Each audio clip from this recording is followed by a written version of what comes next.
कैसे कहते कि आकाश में सुराख नहीं होता, एक पत्थर तो तबीयत से उछाल मारो यार। आज हम डाइजेस्टिव सिस्टम पर वीडियो लेकर आए हैं। मेनली हम इस वीडियो में ह्यूमन डाइजेस्टिव सिस्टम को पढ़ाएंगे, मतलब पाचन तंत्र को पढ़ाएंगे। वीडियो बहुत इंपॉर्टेंट होने वाला है, वीडियो को लास्ट तक देखिएगा। वीडियो अच्छा लगे तो लाइक करिएगा, कमेंट करिएगा और शेयर करिएगा। चलिए देखते हैं डाइजेस्टिव सिस्टम क्या होता है। देखिए, डाइजेस्टिव शब्द जो है ना, जो पाचन तंत्र है, तंत्र डाइजेस्टिव सिस्टम का मतलब क्या होता है समझिए। डाइजेस्टिव सिस्टम का मतलब होता है कि बहुत सारे अंग मिलकर के हमारे भोजन को पचाने में सहायक होता है ना, उसी को हम लोग सिस्टम कह देते हैं, है ना। जैसे कि हो गया, हम खाना रखे मुंह में भी कुछ पच रहा है, उसके बाद क्या पेट में पच रहा है, स्मॉल इंटेस्टाइन में भी पच रहा है। मतलब बहुत सारे अंग से मिलकर के हमारा जो खाना का जो डाइजेशन होता है वह कंप्लीट होता है। इसीलिए हम लोग इसका नाम एक सिस्टम रख देते हैं, जिसको हम लोग डाइजेस्टिव सिस्टम कहते हैं। ओके, डाइजेस्टिव सिस्टम का मतलब होता है कि कॉम्प्लेक्स फूड यानी कॉम्प्लेक्स मॉलिक्यूल को स्मॉलेस्ट मॉलिक्यूल में चेंज हो जाना। मतलब कि खाना का जो बड़ा बड़ा टुकड़ा है ना, वह छोटे टुकड़ों में बदल जाना ही डाइजेशन कहलाता है। अब समझिए डाइजेशन, तो डाइजेशन हम कहां से, आप दिमाग लगाइए कि डाइजेशन होता कहां से है, कहां से स्टार्ट होता होगा, है ना। तो डाइजेशन स्टार्ट अगर बात करिए, हम रोटी को तोड़ रहे हैं तो हाथ से तोड़ रहे हैं, इसका मतलब हमारा डाइजेशन हाथ से स्टार्ट होना चाहिए। देखिए, डाइजेशन दो प्रकार के होते हैं, एक होता है फिजिकल डाइजेशन, एक होता है केमिकल डाइजेशन। तो जो हम शरीर के माध्यम से जो भी चीज को तोड़कर छोटा कर रहे हैं या चबा कर छोटा कर रहे हैं ना, उसको हम लोग बोलते हैं फिजिकल डाइजेशन। एक होता है केमिकल डाइजेशन। तो फिजिकल डाइजेशन उसको कहते हैं जैसे कि हम मुंह में रखे खाना को और खाना को चबाना चालू कर दिए, मतलब वहां पर फिजिकल वर्क हो रहा है, मतलब हमको दांत से उसको पीस रहे हैं, तो उसको हम लोग बोलते हैं फिजिकल डाइजेशन। और उसी के साथ साथ जो खाना मुंह में रखे ना, उसके साथ साथ बहुत सारे लार एंजाइम मिल जाते हैं और उसको घुला देता है खाना को, उसको बोलते हैं हम लोग केमिकल डाइजेशन, है ना। तो जो डाइजेशन होते हैं दो प्रकार के, एक हो गया आपका फिजिकल डाइजेशन, एक होता है केमिकल डाइजेशन।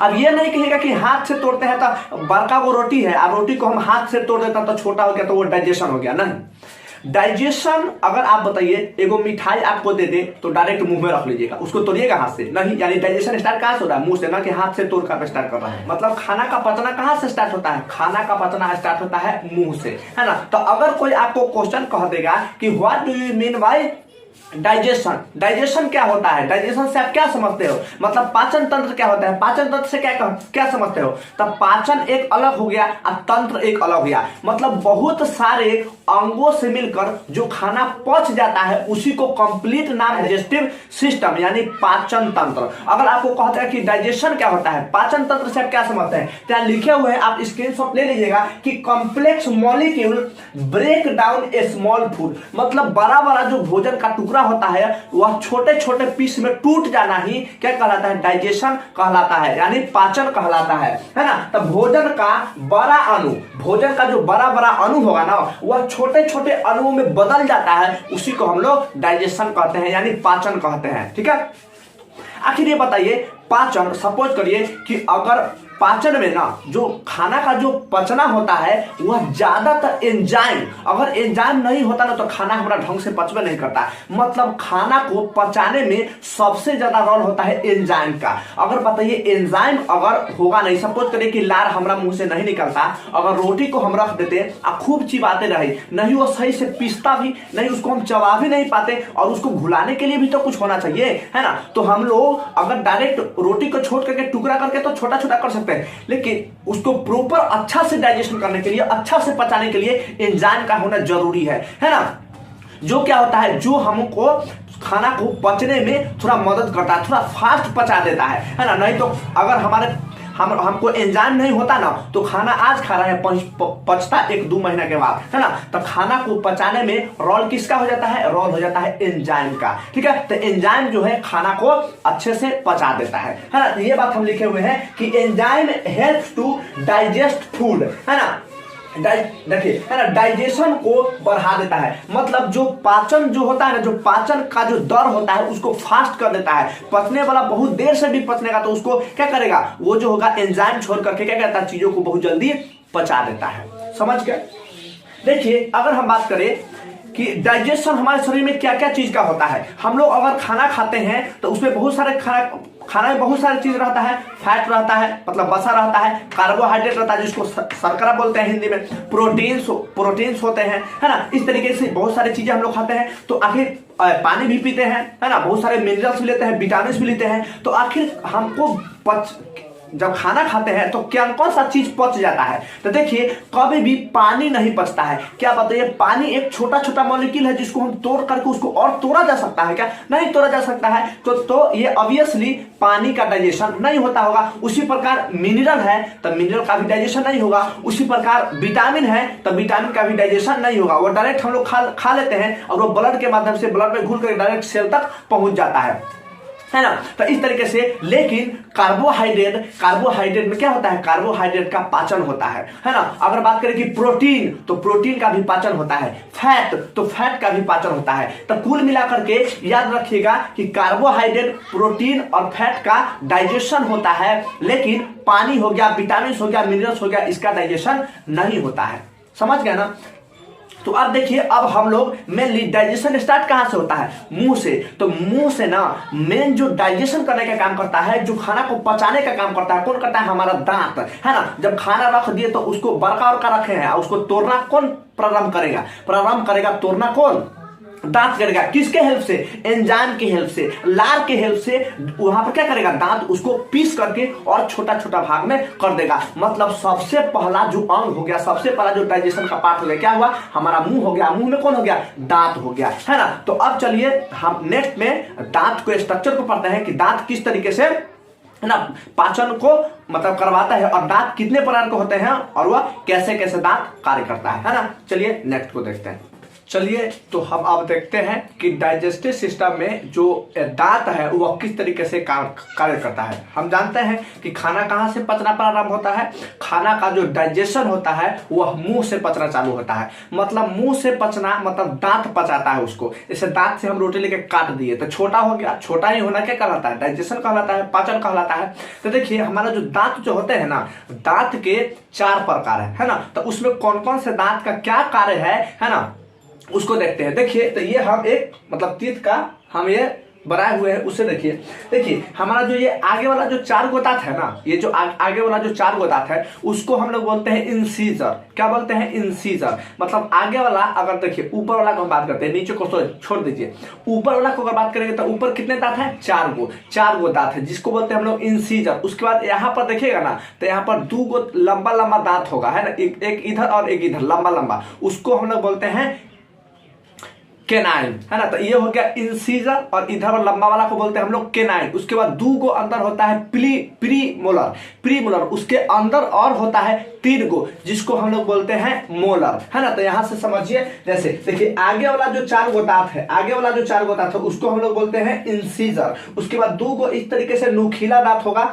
उसको हम लोग बोलते हैं केनाइन, है ना। उसके बाद बोलते हैं हम लोग ये जो 2 गो यहां से है उसको बोलते हैं हम लोग प्रीमोलर। यहाँ भी 1 2 है और यहाँ भी 2 है ना, यहाँ भी 2 है और यहाँ भी 2 है, तो इसको हम लोग बोलते हैं प्रीमोलर। और यहाँ पर देखिए 1 2 3, है ना, ये जो 3 गो हो गया उसको बोलते हैं हम लोग मोलर। यहाँ भी 3 गो है, 1 2 3, यहाँ भी 3 गो, इसको बोलते हैं हम लोग मोलर, इसको बोलते हैं हम लोग प्रीमोलर, इसको बोलते हैं हम लोग इंसीजर, और इसको हम लोग बोलते हैं केनाइन। तो इस तरीके से अगर आप दांत गिनेंगे ना, देखिए 1 2 3 4 5 6 7 8 9 10 11 12 13 14 15 और 16। मतलब एक अगर ऊपर की हम बात करेंगे तो ऊपर कितना हो गया, टोटल हो गया 16 गो दांत। उसी तरीके से नीचे भी होता है 16 गो, है ना। तो 16 दूना 32, यानी दांत कितना होगा, 32 गो दांत हो जाता है, ठीक है। तो ऐसे याद रखिए, देखिए ऐसे याद रखिए दांत कितने होगा।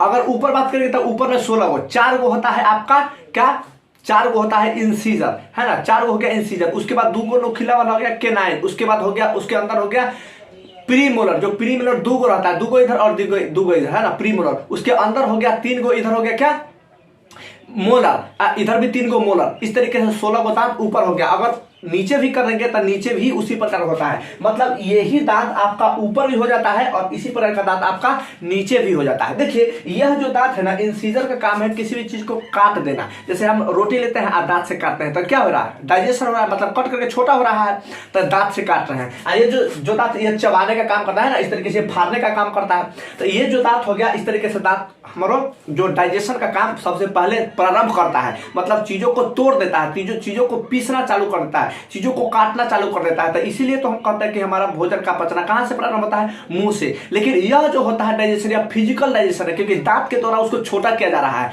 उसके अंदर जो सलाइवा है, जो लार है, उसको लार को मिलाएगा और लार में सबसे पहले मुंह किसको, कार्बोहाइड्रेट को पचाएगा, कार्बोहाइड्रेट को माल्टोज में बदल देता है ना, उसको हम लोग नेक्स्ट में देखेंगे। तो ये हो गया क्या, ये हो गया आपका दांत इतने प्रकार के हैं और इसका है ना इस तरीके से कौन कौन है देख लीजिएगा। देखिए इसी को हम लोग डेंटल फार्मूला बोलते हैं। डेंटल फार्मूला क्या होता है देखिए, बताइए, जो जितना इस तरीके इतना जो दांत है सो और जो ये दांत है दोनों तो एक ही है। मतलब ये अगर दांत को हम जान जाएंगे तो ये अल्टीमेटली हो ही जाएगा। मतलब अगर इसको देखिए, इसको अगर हम बीच से इस तरीके से ऐसे काट दे तो मतलब देखिए, तो इतना जो दांत है सो और ये जो दांत है सो दोनों तो एक ही है।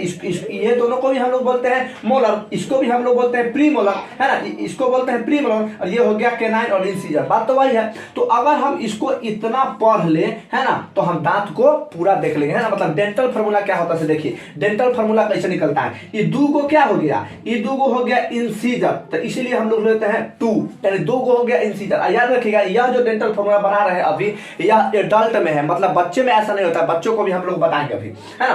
तो ये हो गया आपका क्या 2। उसके बाद एगो क्या हो गया, एगो हो गया आपका केनाइन, एगो हो गया केनाइन। उसके बाद प्रीमोलर क्या हो गया, प्रीमोलर 1 और 2 गिनिए, 2 हो गया प्रीमोलर। अब उसके बाद क्या हो गया, उसके बाद ये हो गया आपका मोलर, है ना। तो मोलर कितना हो गया, मोलर हो गया 3। मतलब यह जो फार्मूला निकला, यह निकला आपका ह्यूमन का डेंटल फार्मूला, है ना, ह्यूमन का डेंटल फार्मूला। अब बताइए इसी तरीके से इधर भी है, इसी तरीके से इधर भी है, तो इसको हम लिख लेंगे 2 1 2 3, है ना। यह हो गया डेंटल फार्मूला। मतलब यह जो हो गया, यह हो गया आपका एक नीचे का दांत मानिए या ऊपर का दांत मानिए, तो ये हो गया आपका ऊपर। अगर इसमें 2 से हम गुना करा देंगे तो मतलब ऊपर भी और नीचे भी इतना दांत है, तो ये पूरा हो गया आपका ह्यूमन का डेंटल फार्मूला।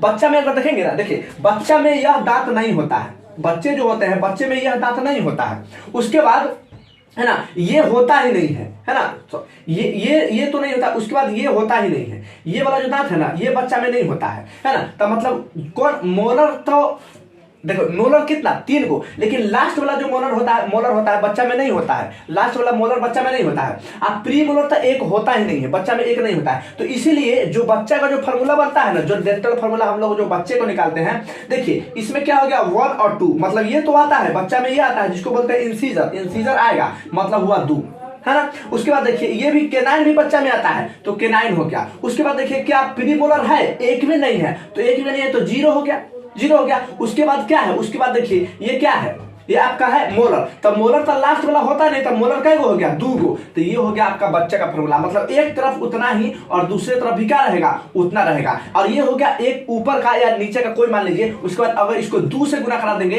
तो ये क्या बन गया, ये आपका बच्चा का डेंटल फार्मूला बन जाता है ना। तो बच्चा में इस प्रकार का दांत पाया जाता है और हमारा एडल्ट में है ना इस प्रकार का दांत पाया जाता है। और दांत से हमारा क्या होगा, दांत क्या है, यह एक डाइजेस्टिव सिस्टम का पार्ट है जो कि हमारा भोजन को यहीं से पचाता है और मुंह में लाल ग्रंथि। नेक्स्ट वीडियो में देखेंगे। चलिए मिलते हैं नेक्स्ट वीडियो में। Thank you.